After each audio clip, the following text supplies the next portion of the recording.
Last time तक हम लोगों ने सप्तम भाव मतलब कलत्र स्थान तक देखे थे।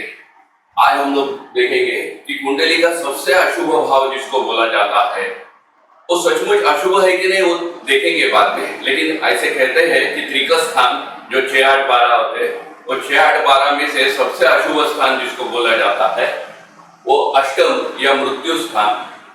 वो इसलिए अशुभ बोला जाता है क्योंकि ये लग्न स्थान यह हमें जन्म देने वाला स्थान है और ये जो है ये हमारे मृत्यु समान स्थिति पैदा करने वाला स्थान है। ऐसे जरूरी नहीं है कि मृत्यु मतलब शब्दशः मृत्यु हो। ऐसे बहुत से टाइम होते हैं ना कि हम लोग कहते हैं कि जब जीना मुश्किल हो गया तो ये जीना मुश्किल कर देने वाला जो स्थान है ये त्रिक स्थान वाला जो अष्टम या मृत्यु स्थान जो है वो ये है। जातक पारिजात जो ग्रंथ है उसमें लिखा है इसके बारे में कि आयुर्दायम अनिष्टम हेतु मतलब जो अनिष्ट घटना हमारे आयुष्य में होती है during the course of our life time, जो बैड थिंग्स होती है जिससे हम परेशान होते हैं वो सभी में ये अष्टम स्थान का अंतर्भाव किया जाता है। ऐसे देखेंगे तो ये त्रिक स्थान में सबसे अशुभ स्थान है। लेकिन उसमें जैसे कि कुंडली में कोई भी भाव 100% शुभ या 100% अशुभ नहीं है, वैसे अष्टम स्थान से जो देखा जाता है वो कुछ अच्छी चीजें भी देखी जाती है। वो क्या अच्छी चीजें हैं तो वो भी हम लोग देखेंगे। बाद में पारिजात इसके बारे में क्या देखते हैं वो भी देखते हैं कि ऋण दान ग्रहण योगुर्दे चौ वांग पुरादया गत्यानुदिकम सर्व पश्येन्द्रादि क्षणा। मतलब क्या कि ये स्थान से हम लोग आयुष्य देखते हैं, सुख देखते हैं। ये सुख में शरीर सुख का ज्यादा अंतर्भाव किया जाता है क्योंकि यहाँ वृश्चिक राशि आती है और जब भी हम लोगों ने राशि सीखी थी तो मैंने वहां देखा था कि शरीर सुख के लिए जो स्थान दिया गया है या राशि दी गई है वो वृश्चिक राशि है। बाद में यहाँ से पराभव देखा जाता है, मतलब जीतना हारना, ये इसमें जो डिफीट है ये डिफीट यहाँ से देखा जाता है। बाद में और एक यहाँ से देखा जाता है कि जो आदमी गुजर गया है उसका जो धन है वो देखा जाता है। मतलब हमारे यहाँ जो हमारे पिताजी के पश्चात मेरे पास आता है जिसको हम लोग वारसा हक्क से धन को ये बोलते हैं, ये वारसा हक्क से आने वाला जो धन है वो यहाँ से देखा जाता है। और मैं वही कहने की कोशिश, अभी धन किसको नहीं चाहिए, सबको चाहिए। तो कोई भी रास्ते से आने को आज की एज में कोई भी रास्ते से आया हुआ धन त्याज्य नहीं माना जाता है, वो एक्सेप्ट किया जाता है। तो एक मुझे थोड़ा खेल खेलते हैं इसके बारे में कि मैं एक स्टेटमेंट करता हूँ। आप सब लोग पढ़े लिखे हो, ज्योतिष अच्छी तरीके से जानते हो, लेकिन कोई भी चीज हम लोग एज अ ड्यूटी करेंगे या सीखने के लिए करेंगे तो थोड़ी सी परेशानी होती है। लेकिन अगर एज अ गेम करके करेंगे, एज अ खेल प्ले करके खेलेंगे उसको तो हम लोग आसानी से खेल सकते हैं। मैं स्टेटमेंट करता हूँ कि अष्टम भाव से अगर शनि जुड़ा हुआ रहता है तो वो जातक के पिताजी दीर्घायु होते हैं।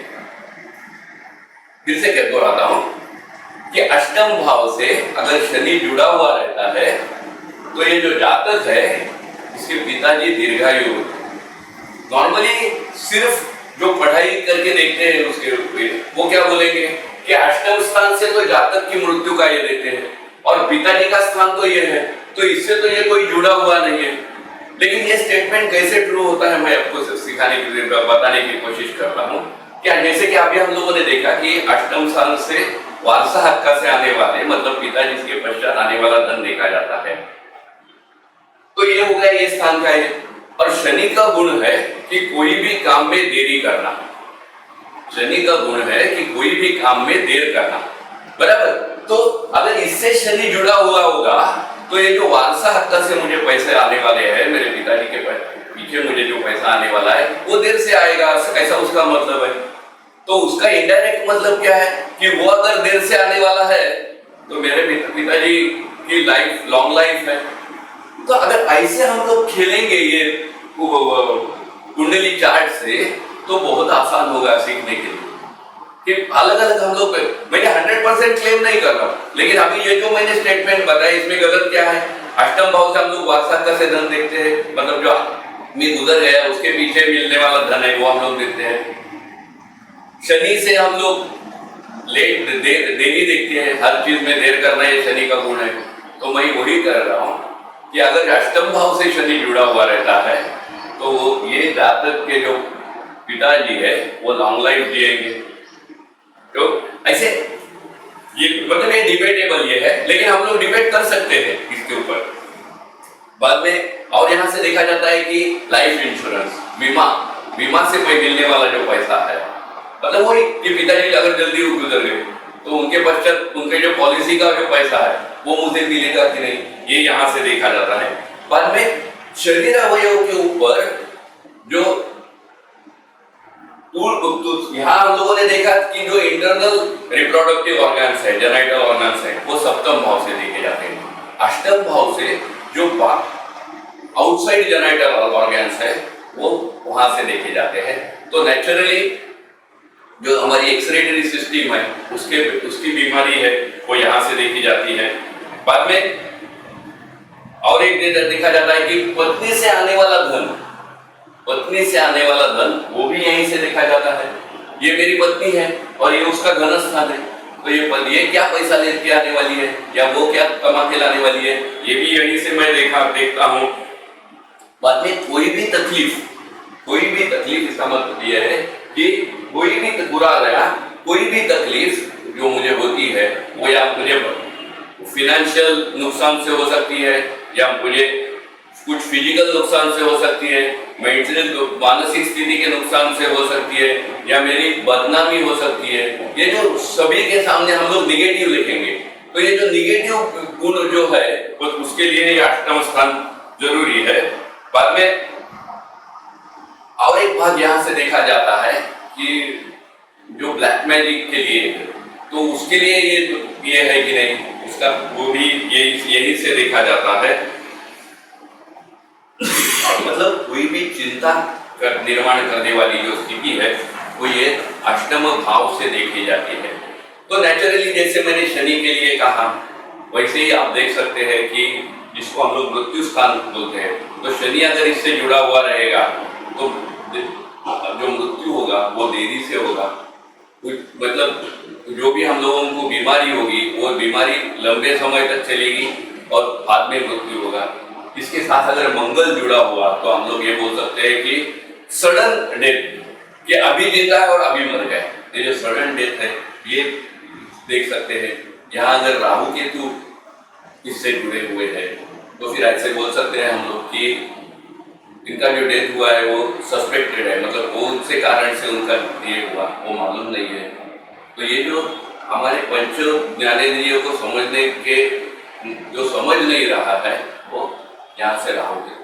यहाँ अगर शुभ ग्रह होगा तो ऐसे बोल सकते हैं कि ये जातक की मृत्यु सुख में होगी, मतलब आराम से होगी, उसको क्लेश कम होगा, उसको तकलीफ कम होगी, ऐसे हम लोग बोल सकते हैं। लेकिन ये सब जैसे कि मैं पहले से बोलते आ रहा हूं कि सिर्फ एक ग्रह या एक राशि या एक भाव हमारे कोई भी ये डिफाइन नहीं करता है। हर एक चीज में पूरा चार्ट जो है 12 भाव, 12 राशि, 12 ग्रह, ये हर एक चीज में अपना अपना कॉन्ट्रीब्यूशन देते हैं। और उसी के लिए हम लोगों ने जहां से शुरू किए थे वहां देखा था कि जो हमारे पंचमहाभूत है वो पंचभूत महाभूत का कोई भी काम शुरू होके अंत तक आने के लिए आकाश तत्व से लेके पृथ्वी तत्व तक आना जरूरी है। तो उसी का मतलब, और ये ग्रह और राशि का भी विभाजन हम लोगों ने पंच महाभूत में किया है, पंचभौतिक में किया है। तो उसी के लिए कि कोई भी काम पूरा होने के लिए वो मृत्यु ही क्यों न हो, वो बदनामी क्यों न हो, वो नुकसान ही क्यों न हो, उसके लिए ये पूरा चार्ट जिम्मेदार रहता है। पूरे 12 ग्रह जिम्मेदार रहते हैं, 12 भाव जिम्मेदार रहते हैं। ये सिर्फ वो स्थान का अपना कंट्रीब्यूशन दे रहा है, लेकिन क्या होगा ये डिफाइन करने वाला, ये पूरा ये होगा। एक मैं याद आपको दिलाता हूं, ट्रांजिट ऑफ द ट्रांजिट के इस लेक्चर में मैंने कहा था कि टाइमिंग ऑफ इवेंट्स में वहां एक कर्नल की कुंडली मैंने ली थी और वहां हम लोगों ने देखा था कि वो ट्रांजिट के टाइम में वो गोचर के जो कर्नल के ये थे रवि और राहु, उसकी युति अष्टम भाव में हुई थी। तो नेचुरली सबको पहले यही लगेगा कि ये रवि राहु अगर अष्टम भाव में इससे जा रहे हैं, ट्रांजिट हो रहे हैं, तो ये कर्नल जाएगा। लेकिन हम लोगों ने देखा था कि वो रवि अपने ओरिजिनल रवि से दशम भाव से जा रहा था और राहु मतलब ओरिजिनल रवि उसका यहाँ था और जब ये वो बैटल पे गया, लड़ाई पे गया, तो उस टाइम रवि यहाँ से जा रहा था। मतलब ये रवि के दशम भाव से रवि जा रहा था, तो उसका फल अच्छा लिखा हुआ है। और राहु, उसका ओरिजिनल चार्ट में राहु इधर था और जब ये लड़ाई हो रही थी तभी राहु इधर था, तो वो राहु मूल राहु से एकादश भाव से जा रहा था, उसका भी फल यश करके दिखा था। तो इसका मतलब क्या हुआ कि ये स्थान जरूर अशुभ है, लेकिन अगर ओरिजिनल चार्ट हमारा कुछ बता रहा है कि ये इसको फल सक्सेस देगा, जैसा कि हम लोग जानते हैं कि 10th हाउस में राहु, उसको हम लोग छत्रचामर योग बोलते हैं। 11th हाउस में अगर रवि रहेगा तो हम लोग बोलते हैं कि ये बहुत बढ़िया है। तो ये अगर दोनों अच्छा है तो उनके ट्रांजिट भी अच्छे होंगे, भले वो 8th हाउस से क्यों ना गुजर रहे। मतलब मैं वही बार बार हर टाइम दोहराना चाहता हूँ कि कोई भी एक ग्रह या एक राशि या एक भाव और जातक का फल डिफाइन नहीं कर पाएगा। हमें जो फल मिलेगा वो उसका पूरे चार्ट का मिलेगा। आगे जाके जैसे अभी हम लोगों ने कुंडली का सबसे अशुभ भाव देखा, आगे जाके कुंडली का सबसे शुभ भाव कौन सा है वो हम लोग देखेंगे, जिसको हम लोग भाग्य स्थान कहते हैं।